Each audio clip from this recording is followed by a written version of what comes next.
Nagpahid na nga ng abo ng berdeng kapre si Victor. Anumang oras, gagawin niya na ang pagkilos. Dahan-dahan at maingat na naglakad papalabas ng pinagkukublihan si Victor. Sa di kalayuan ay nakikita niya nang napakalinaw ang paligid. Parang ang mga mata niya ay nakamulat na ang tinatanaw ay ang oras ng kapananghaliang tapat. Isa rin pala iyon sa kakayahan ng abo ng tabako ng kapreng berde. May dalawang nilalang sa may di kalayuan sa kanya. Isang nag-anyong baboy at isang nag-aanyong aso. Lumapit siya sa mga ito. Pero di man lang siya ng mga ito pinansin. Kaya walang kahirap-hirap ni Victor itong pinagpapapatay gamit ang tansong punyal na galing sa kanyang mga kaibigang engkanto. Ni hindi na nga nagawa ng mga ito ang makatakas o makagawa ng ingay sapagkat ang pagsaksak na ginawa ni Victor ay pawang sigurado at walang sablay. Puro vital points o fatal ang tinamo ng mga aswang. Ito yung mga bahagi ng katawan natin na kayang patayin sa isang unday lang ng saksak. Halimbawa nito ay yung ilalim ng ating kaliwang kilikili. Kapag doon ka sinaksak, sigurado ang kamatayan ng sinumang tao dahil puso ang tatamaan sa bahaging iyon ng katawan. Nagpatuloy pa sa paghahanap si Victor ng mga oras na iyon. Kung ang mga aswang ay ang mga predator at ang ordinaryong tao naman ang kanilang biktima, si Victor naman ng mga oras na iyon ang nagsisilbing predator ng mga aswang. Hindi para kainin, pagkus ay para utasin. Sa may bandang sagingan, dinala si Victor ng kanyang mga paa. Doon naman ay may mga aswang na nasa anyong pusa.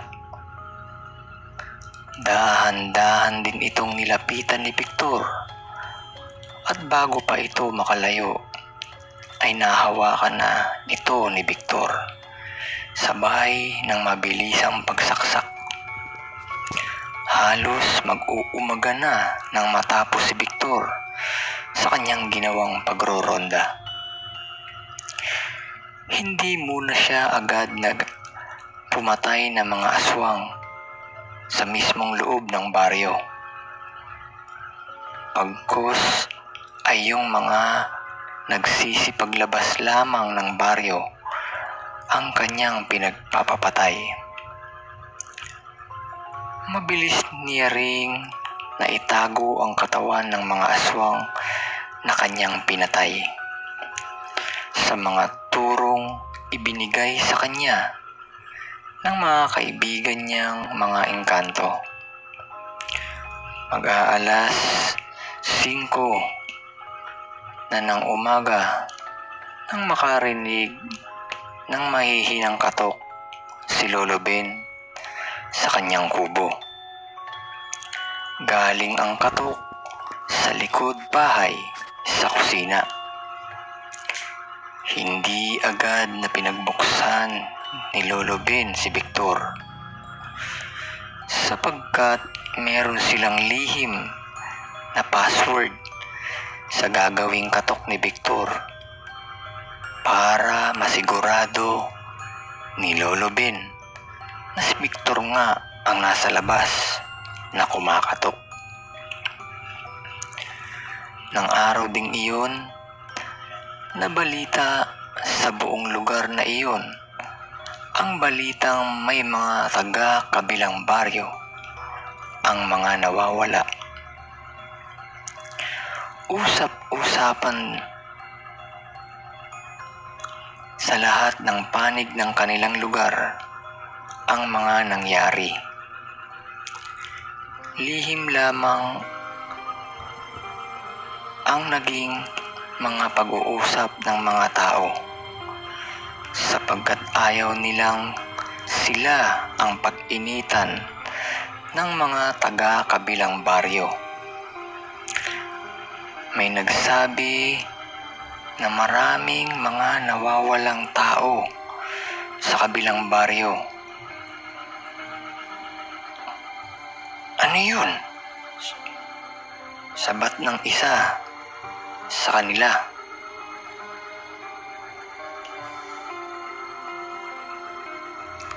Kinain sila ng aswang? Di ba nga sila ang mga aswang? Ano, talo-talo na sila? Nagtawanan ang ilan sa mga nakarinig sa pagpapatawa ng isang tambay na iyon.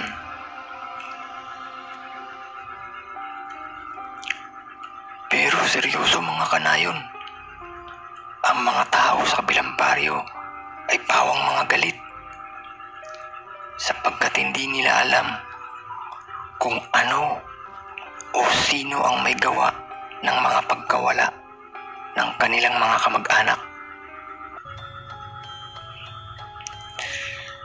Nang marinig ito ni Lolo Ben, ay maingat siyang lumayo sa tambayan ng mga tsismosa at mga tsismoso.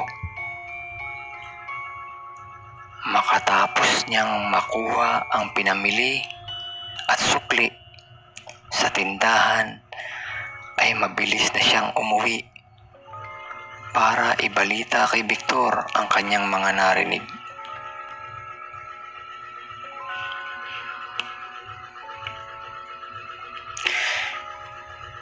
Victor, apo, huwag kang magpapakita sa kahit na sinong tao dito sa baryo, sapagkat maaaring ipagkanuluka ng ilang taga-baryo, hindi dahil sa galit sila sa iyo.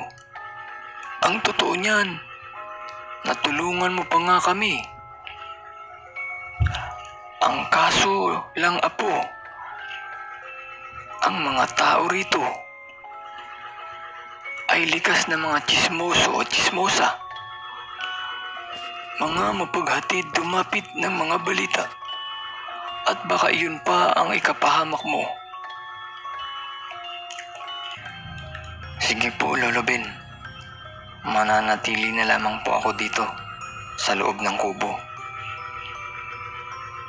Meron pa po akong 6 na araw para ako naman ang maghatid ng takot sa mga dating kinatatakutan ng mga ordinaryong tao. Lolo Ben, may naisip po akong plano. Ibig ko pong magpanggap na dayong mangingisda. Doon po ako sa bayang iyon tutuloy. Itatapat ko na ang pagdating ko ay magtatakip silim. Aalamin ko ang paraan nila ng pambibiktima ng mga dumadayong mga mangingisda. Napakadelikado ng gusto mong mangyari, apo. Pero tiwala naman ako sa kakayahan mo. Ingatan ka nawa ng Diyos ng liwanag. At ganon nga, bago pa lamang mag-anim ng gabi, ay nasa bukana na ng bayang iyon si Victor.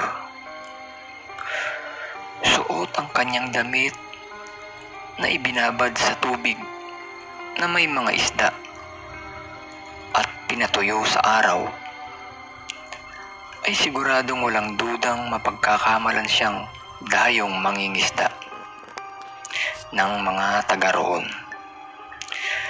Nagtanong-tanong si Victor sa ilang taong kanyang nakakasalubong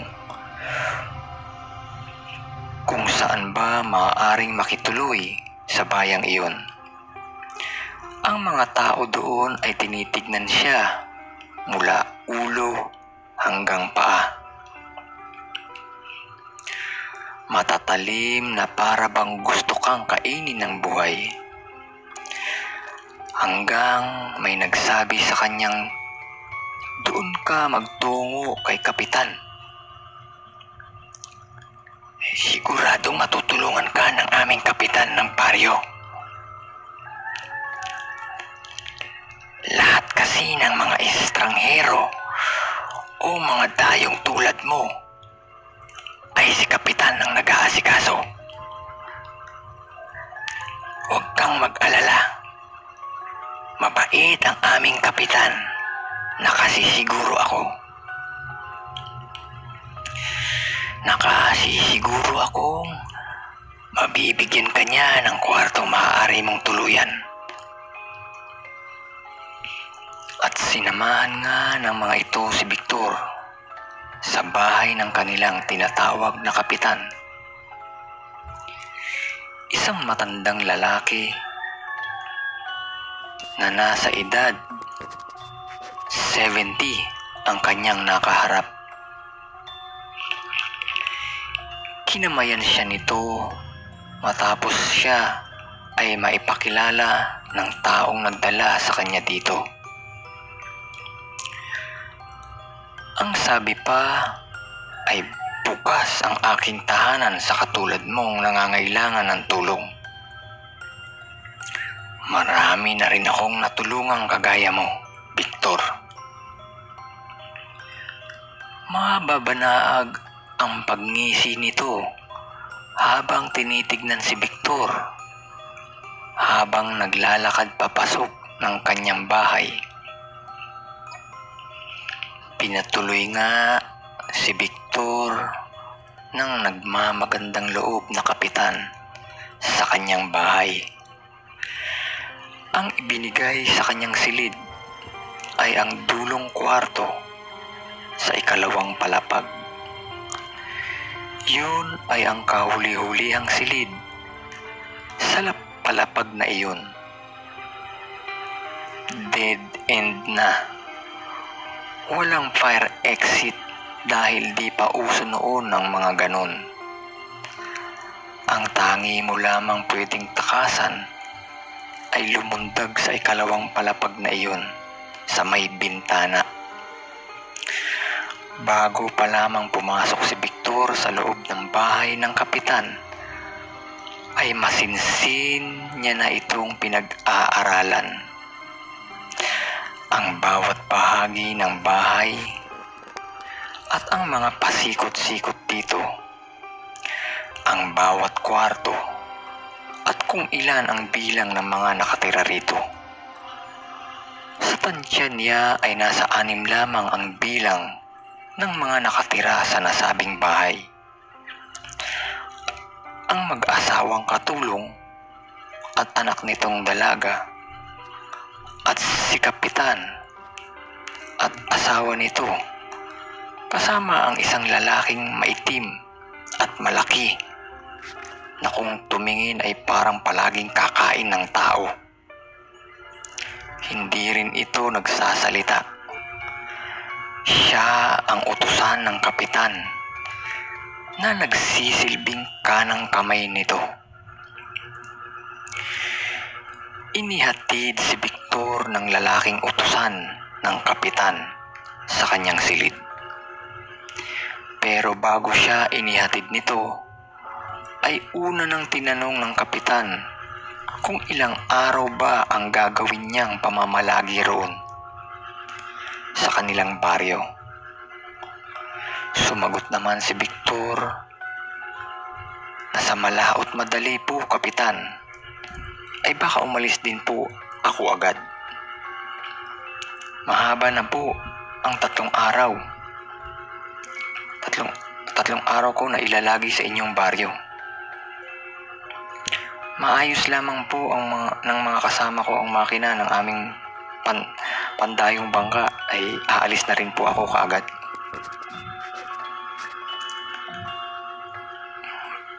Bakit hindi mo pala isinama ang mga kasama mo? Tanong muli ng kapitan kay Victor. Sumagot ng muli si Victor ng, wala po kasing magbabantay sa aming bangka. Ako lamang po ang lumakad para makabili na rin ng aming mga pagkakailanganin. Pagsisinungaling niya. Sa loob ng silid ay maingat na nag-ayos ng mga gamit si Victor. Mahigpit niyang naitago ang punyal, supot, kwintas, maging ang singsing at lahat ng bagay na maaring ikasira ng plano niya. Inilagay niya sa ilalim ng kanyang una ng kwintas at ang punyal. Kasama na dito ang supot ng berdeng kapre. Marahan niyang pinihit ng kaunti ang bintana at maingat na sumilip sa labas ng bahay ng kapitan. Dito niya napansin na ang pwesto ng kanyang bintana ay tila kapunuan at malalagong damo at halaman na ang matatanaw. Matamang nag-isip si Victor sa kanyang gagawing mga hakbang ng gabi ring iyon. Kailangan niyang kumilos at di mag-aaksaya ng oras. Dapat maisakotuparan niya ang kanyang plano. Nang bigla na maalala na, binanggit nga pala sa kanya ng kapitan na sa darating na linggo ay magdaraos na ang kanilang baryo ng piyesta. Pinakiusapan siya ng kapitan na kung maaari ay makadalo siya sa piyesta at huwag munang lumisan. Naisip niyang magandang pagkakataon iyon para malaman kung ano ang aktibidad ng mga tao roon. Nang may marinig si Victor ng mga katok sa kanyang pinto, pinagbuksan niya ito at bumungad sa kanya ang matandang babae. Sabay wika ng, ibig po ng kapitan na makasalok ka sa kanilang pagkain. Kung tapos na po kayong mag-ayos, ay maaari ka nang bumaba. Sila'y naghihintay na sa'yo. Matabang na wika nito. Sumagot si Victor na, salamat po ate. Susunod na lamang po ako. Nag-isip si Victor. Pihadong hindi siya dapat na kumain ng mga ihahain ng kapitan. Batid niyang ito ay maaaring magkarga ng lason at orasyon na maaari niyang ikapahamak. Dumulog pa rin naman si Victor sa hapagkainan. Subalit, sinabi niya sa kapitan na medyo masama ang tiyan niya.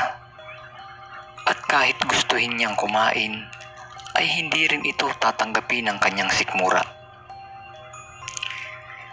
Hindi naman na nagpumilit ang kapitan nang sabihin niya ang kanyang dahilan. tanging isang pirasong saging lang ang kanyang kinain. Mainam po kasi ito sa tulad ko na nag-LBM. O tubig ang dumi. Kaya makatapos na humarap sa kapitan at may bahay nito, ay pumanhik ng muli sa kwarto niya si Victor. Mag-aalauna ng madaling araw, nakapagpahid na ng abo ng berdeng kapre si Victor. Plano niyang libutin ang buong nayon o barangay na iyon. Alamin ang galaw ng mga nakatira dito. Madali lamang na nakalabas ng bahay si Victor sa may di kalayuan, sa may bandang gitna ng baryo, ay mga tumpok ng mga tao at kanilang pinagkakaguluhan ang isang lalaking nasa tamang edad na at babaeng nasa edad 25 anyos at isang 5 taong gulang na bata. Nakagapos ang mga kamay at paa ng mga ito ng alambre at may busal ang mga bibig. Kita ni Victor na parami na ng parami ang bilang ng mga taga roon. Halos lahat na nga sila ay naroroon. Hanggang sa mahawi ang kumpul ng mga residente at lumabas si Kapitan. Nagwika ito at nagtanong, "Saan galing ang mga ito?" May isang sumagot na, "Galing pa po ang mga to, Kapitan, sa ikatlong bayan. Ito po ang huli ng aking pangkat para sa gaganaping piyesta." "Mabuti," ang sagot ng Kapitan. "Ilabas na ang mga paglalagyan at mga kakailanganing gamit." Parang iisang isip na kumilos ang lahat. May mga kumuha ng malalaking sangkalan. May kumuha ng malalaking kawa, mga stainless na batya o palanggana. Yung iba ay kumuha ng pinatalas na itak at kutsilyo na kanilang inihanda para sa okasyong ito. Ang ibang matatanda at kababaihan ay nagsigana ng gatong. Una nilang pinagtulungang buhatin at ikinalang ang lalaki sa isang mahabang upuan na nakalawit ang ulo sa gawing dulo. Ito ay nakadapa at hinahawakan ng ilang matitipunong kalalakihan. May nakahawak sa paa, mayroon naman sa kamay, may nakadagan sa likod, at may nakahawak sa ulo at buhok ng lalaki. Nang nakapwesto na ay may lumapit na lalaki. Walang iba kundi si Kapitan. Itinapat nito ang matalas na kutsilyo sa leeg ng lalaking hindi magawang pumiglas. Nakangisi si Kapitan nang kanyang mariing laslasin ng leeg ng lalaki. Sumirit ang masaganang dugo ng lalaki na nakasahod sa stainless na palanggana. Nang magawa ito ni Kapitan, ay unti-unti itong tumawa hanggang sa ang pagtawa ay naging malakas na halakhak. Nakabibingi ito na bumabalot sa kalaliman ng gabi.